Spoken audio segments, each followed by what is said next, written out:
The mining colony on Kepler 442b had been peaceful for 3 years. Marcus and David Chen worked the deep shaft mines, extracting rare metals that kept the human settlements running across this sector of space. The brothers had come here after the Terran-Vegan War ended, looking for honest work far from the battlefields that had claimed so many of their friends. Marcus was the older brother by 2 years, a former combat engineer who still carried shrapnel in his left shoulder. David was quieter, more thoughtful, but his hands were steady and sure when working the extraction equipment. Together they had built a small reputation as reliable workers who could handle the dangerous deep mines where others feared to go. The Galactic Security Force had arrived on Kepler 442b 6 months ago. They claimed to be investigating smuggling operations, but everyone knew the real reason. The GSF wanted control of the mining operations. Human colonies had been growing too independent, too successful. The alien coalition that ran the Galactic Security Force didn't like that humans were prospering without their direct oversight. Captain Zex Thule was a Mantari, one of the insectoid species that dominated GSF command structure.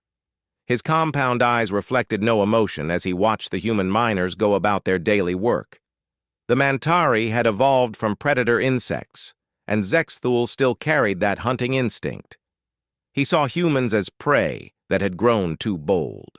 The accusations came on a Tuesday morning. Marcus and David were preparing for their shift when GSF troopers surrounded their habitat module. The charges were fabricated but serious: theft of colonial resources, conspiracy to smuggle rare metals, and inciting rebellion against galactic authority. The evidence was clearly planted, but the GSF had legal jurisdiction over all colonial territories. Marcus tried to reason with them. He explained their work records, their clean history, their contributions to the colony. David stood beside his brother, calm but alert. Both men knew this wasn't about evidence or justice. This was about making an example. The trial was a mockery. Conducted in the colony's central plaza, it lasted exactly 17 minutes. The GSF judge was another Mantari who barely looked at the fabricated evidence. Zex Thule presented his case with the cold efficiency of a predator who had already decided to kill. The verdict was predetermined: death by plasma execution, to be carried out immediately and broadcast across the sector as a warning to other human colonies. The message was clear: step out of line, and this is what happens. As the execution platform was prepared, something strange happened in the crowd. The colonists weren't backing down or looking away in fear. Instead, they were getting angry. These weren't civilians from Earth who had never seen real hardship. These were frontier colonists, many of them veterans, people who had chosen the dangerous life of mining worlds because they valued freedom over safety. Dr. Sarah Kim pushed through the crowd. She was the colony's chief medical officer and had served with Marcus during the war. Her face was pale but determined as she activated her personal communicator and began recording everything. The execution setup was typical GSF intimidation theater. 2 plasma posts were erected in the center of the plaza, designed to make the death slow and visible. The GSF wanted everyone to see what happened to humans who thought they could operate independent of galactic oversight. Marcus and David were forced to their knees before the posts. Neither man begged or pleaded. Marcus looked out at the crowd of colonists and nodded once, a gesture of goodbye and defiance. David closed his eyes and seemed to be calculating something in his head, the way he did when working on complex engineering problems. Captain Zex Thule stepped forward with the execution controls. His mandibles clicked with satisfaction as he began the startup sequence for the plasma emitters.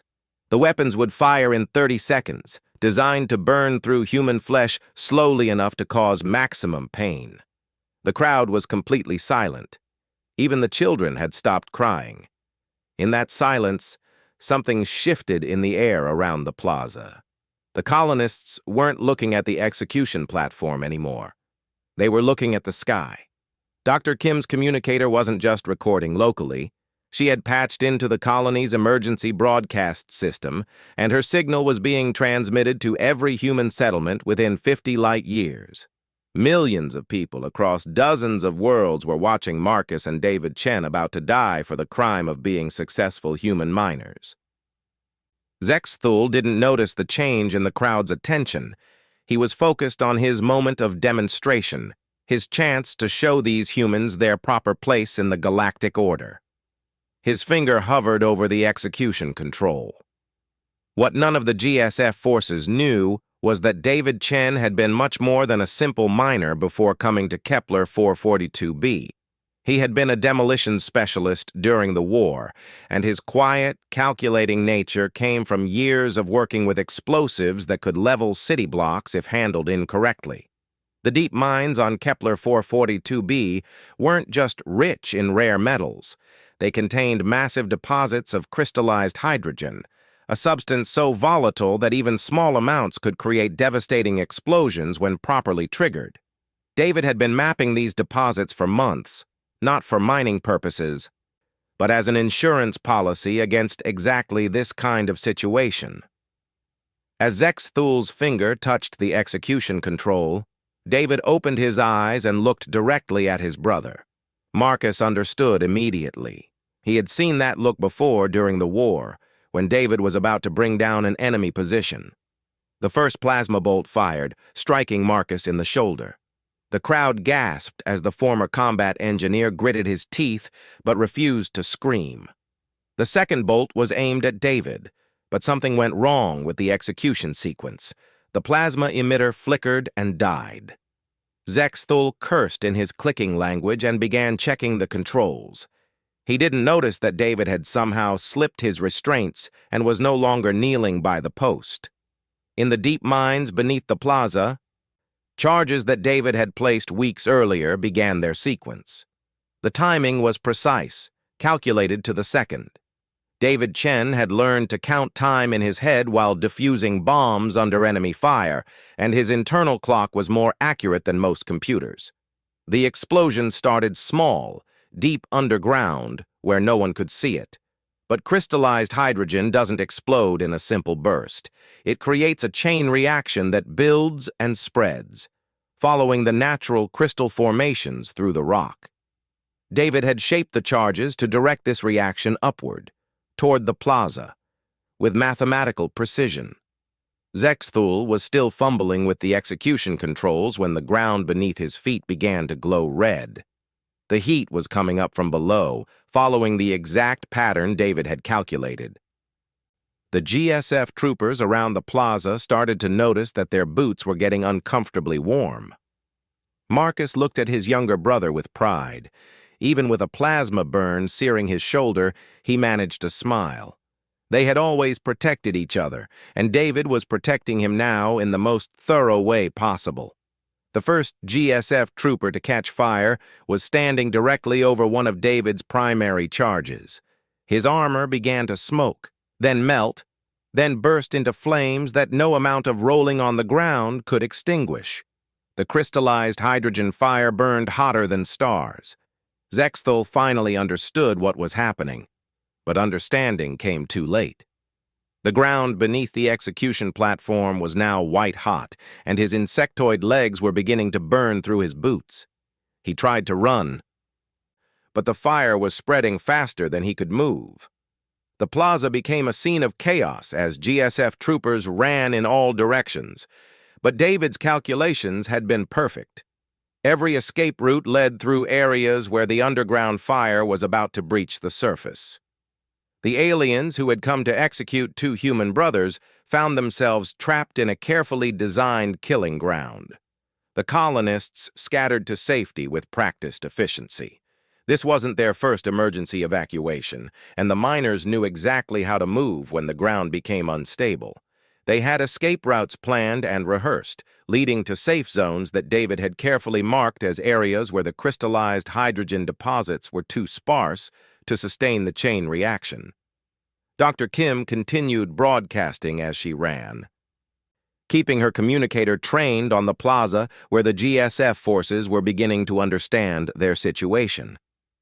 Across 50 star systems, humans watched as Captain Zexthul and his execution squad found themselves surrounded by fire that was burning up from the planet itself.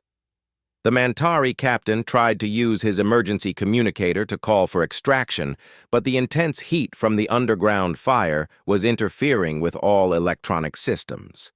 His compound eyes reflected the growing flames as he realized that his moment of human intimidation had become his own execution.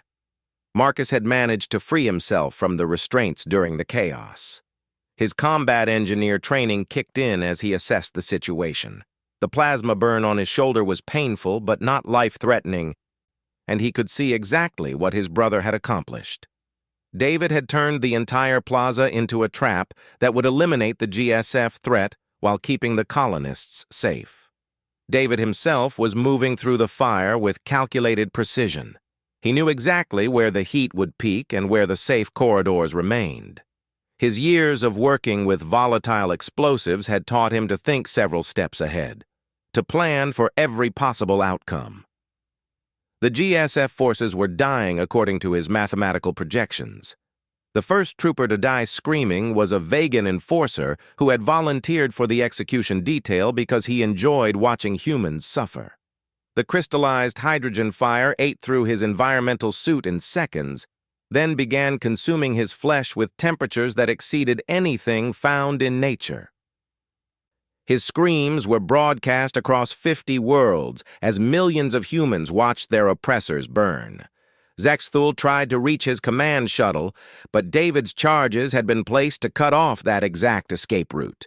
The captain found himself trapped between walls of white-hot flame that were steadily closing in.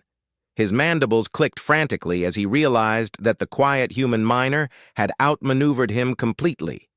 The execution platform itself became a furnace as the fire reached the surface directly beneath it. The plasma posts that were supposed to kill the Chen brothers melted into slag, their sophisticated alien technology unable to withstand the raw power of a properly directed hydrogen explosion. The irony wasn't lost on the watching human audience. Dr. Ah Kim's broadcast was being picked up by news networks throughout human space. The images of GSF troopers burning alive while 2 human miners walked free were spreading faster than official communications could suppress them. Colonial governors who had been considering cooperation with GSF occupation forces suddenly found themselves facing populations that had seen what resistance could accomplish. On Earth itself, the footage reached the underground networks that had been organizing against the increasingly oppressive galactic oversight. The sight of Zexthul writhing in flames as his execution squad died around him became a rallying cry for human independence movements across the galaxy. Marcus reached his brother's side as the last of the GSF troopers succumbed to the fire. David was checking his calculations on a handheld device, making sure the reaction would burn itself out before it could spread to civilian areas. Even in the middle of his perfectly executed revenge, he was thinking about protecting innocent lives. The brothers looked back at the plaza, now a crater of molten rock where the execution platform had stood. The GSF forces had been eliminated so completely that their environmental suits had melted into the stone itself. 8 minutes and 37 seconds from the first plasma bolt, every alien who had come to kill them was dead. Captain Zexthul lasted the longest, his Mantari physiology allowing him to survive temperatures that had killed his troops in seconds. But even his insectoid endurance had limits. As the fire consumed his command post, his last transmission was a warning to GSF High Command about the resourcefulness of human resistance that would never be received. The silence that followed was broken only by the crackling of cooling stone and the distant hum of the mining equipment that had continued operating throughout the entire event.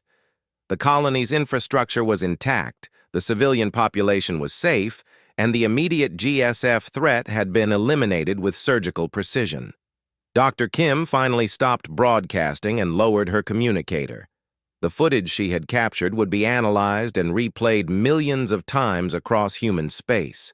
Military strategists would study David's techniques, engineers would marvel at his calculations, and populations throughout the galaxy would see proof that humans could defeat their oppressors.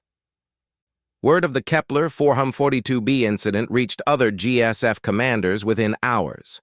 The official reports described it as an industrial accident, a mining explosion that had unfortunately killed the inspection team. But the video evidence told a different story, and that story was spreading through human networks faster than the GSF could suppress it. On colonies where humans had been accepting increasingly harsh restrictions, populations began to organize. The sight of 2 miners defeating an entire execution squad had reminded them that resistance was possible. The GSF's strategy of intimidation through public executions had backfired spectacularly. Marcus and David spent the next few hours helping with evacuation procedures and damage assessment. The plaza would need to be rebuilt, but the deep mines were undamaged and could continue operating. The colony's production wouldn't be interrupted, which was important for maintaining their independence from galactic supply networks. As night fell over Kepler 442b, the Chen brothers sat on the steps of the medical center while Dr. Kim treated Marcus's plasma burn. The injury would heal completely, leaving only a small scar to match the ones he already carried from the war. David's hands showed no tremor as he helped with the bandaging, steady as always when dealing with the aftermath of controlled explosions. The colony's communication array was receiving messages from human settlements throughout the sector, reports of GSF withdrawals, colonial governments declaring independence, and resistance cells going active. The execution of 2 miners had triggered exactly the kind of uprising that the GSF had been trying to prevent through intimidation. Dr. Kim uploaded her footage to the colonial archives and transmitted copies to news networks throughout human space. She made sure that every detail was preserved, from the fabricated charges against the brothers to the precise moment when Zexthal realized he had been outmaneuvered by a human miner with a talent for explosives. The brothers didn't speak much as they watched the stars appear overhead. They had done what needed to be done, protected their colony, and sent a message that would resonate across the galaxy. Tomorrow they would go back to the deep mines, back to the honest work they had come here to find. But tonight, they could rest knowing that their actions had struck a blow for human freedom that would be remembered for generations. In command centers throughout GSF space, alien commanders were receiving reports and trying to understand how a simple execution had gone so catastrophically wrong. The humans they had dismissed as primitive workers had demonstrated a level of tactical sophistication that challenged every assumption about human capabilities. The galaxy's power structure was beginning to shift, and it had started with 2 brothers who refused to die quietly. 3 weeks after the incident at Kepler 442b, the ripple effects were being felt across the galaxy. Human colonies that had been quietly accepting GSF oversight were declaring independence at an unprecedented rate. The footage of Captain Zexthal and his execution squad burning alive had become the most distributed piece of media in human space. Marcus and David Chen had returned to their mining work, but their lives had changed completely. Delegations from other colonies arrived daily, seeking advice on defensive preparations and resistance tactics. The brothers found themselves reluctantly becoming symbols of human defiance, though they preferred the honest work of the deep mines. The GSF response was swift and predictable. High Command declared the Chen brothers enemy combatants and placed massive bounties on their heads. Arrest warrants were issued for every human involved in the Kepler 442b resistance, and GSF forces began preparing for large-scale military operations against rebellious colonies. But something had shifted in the balance of power. Human colonies weren't isolated anymore.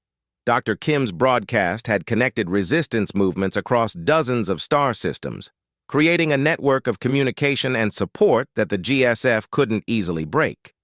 Colonial militias were sharing tactical information, coordinates for supply runs, and most importantly, David Chen's techniques for improvised defensive systems.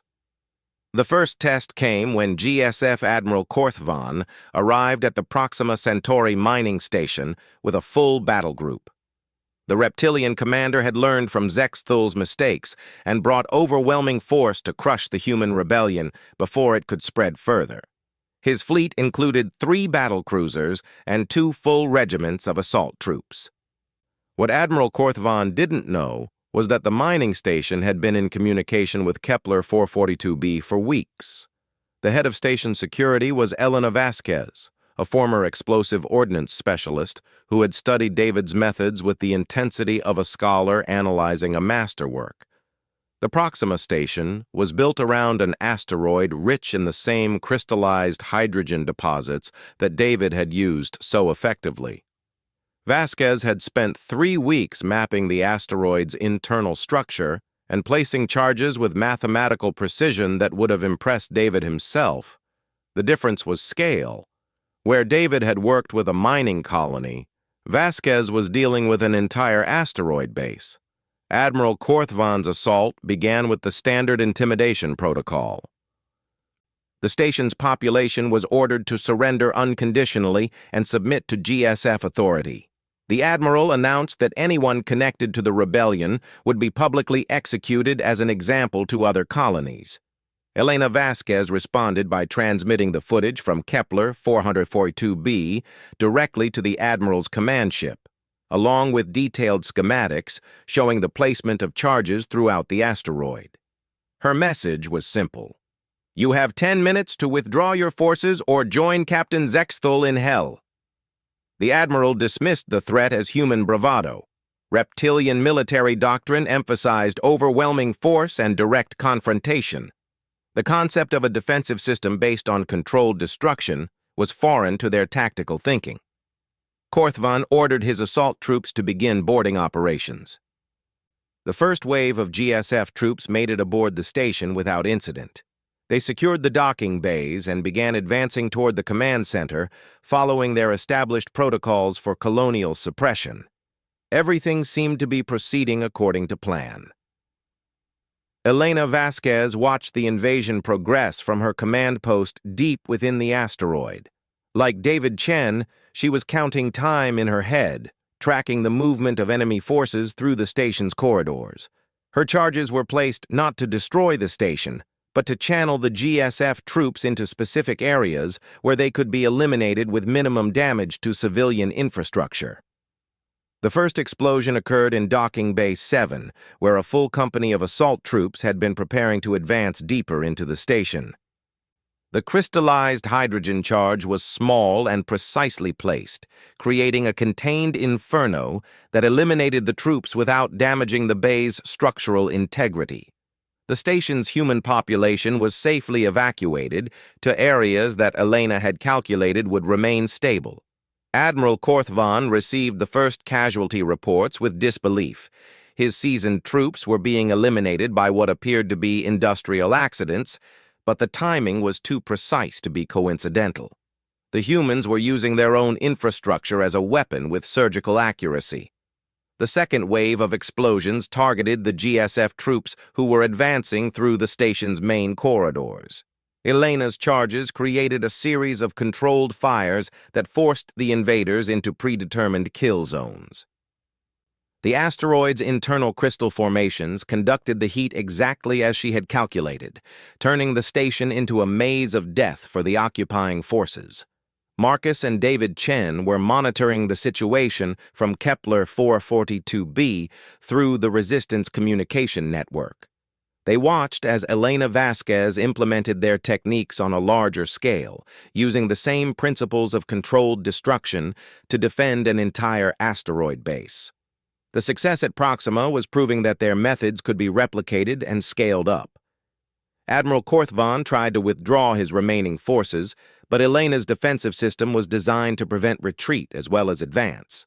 The docking bays where his troops had entered were now impassable furnaces, and the alternative escape routes led through areas where the fire was spreading according to precise calculations. The final phase of Elena's defense targeted the Admiral's command ship itself. The crystallized hydrogen reactions had been building pressure within the asteroid for over an hour, creating a massive explosion that Elena released with the precision of a surgeon.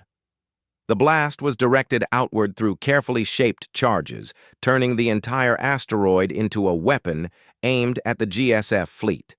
The command ship's shields held for exactly 43 seconds before the hydrogen fire breached the hull.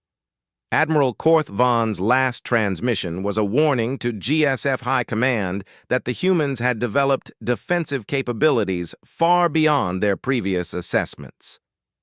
The message was cut off when the crystallized hydrogen reached the ship's power core.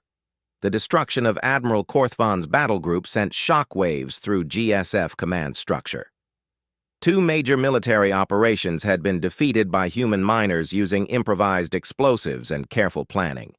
The aliens who had considered humans primitive and disorganized were beginning to realize they faced a species with an unprecedented talent for defensive warfare.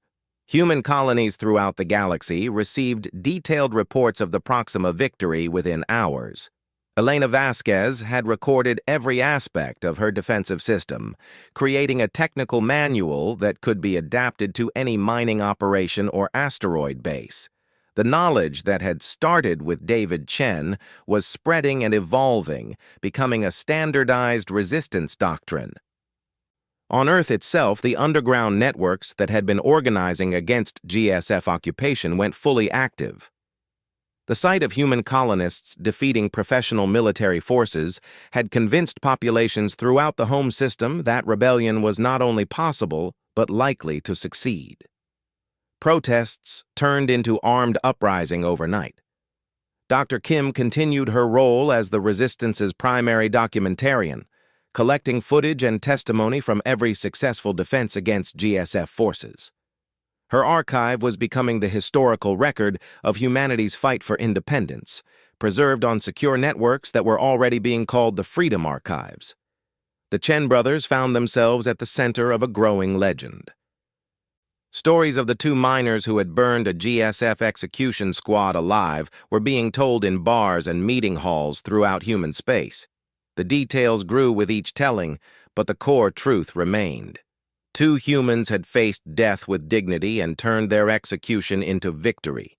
As the resistance movement grew, Marcus and David continued their work in the deep mines of Kepler 442b. They had started something they never intended, a galaxy-wide uprising that was changing the balance of power between humans and their alien overseers. But they remained focused on the honest work that had brought them to the frontier in the first place. The galaxy would never be the same. The GSF's strategy of intimidation through public execution had created exactly the opposite effect they intended. Instead of cowing human populations into submission, they had shown millions of people that resistance was possible and that humans could defeat professional alien military forces through intelligence, preparation, and the will to fight for freedom. The war that followed would be remembered as the Great Liberation, but it had started with two brothers who refused to die quietly and a carefully placed series of explosives that had burned the galaxy's most feared execution squad alive in 8 minutes and 37 seconds. The message was clear to every human colony and every alien commander. Humanity would no longer accept subjugation, and those who tried to impose it would face consequences beyond their imagination.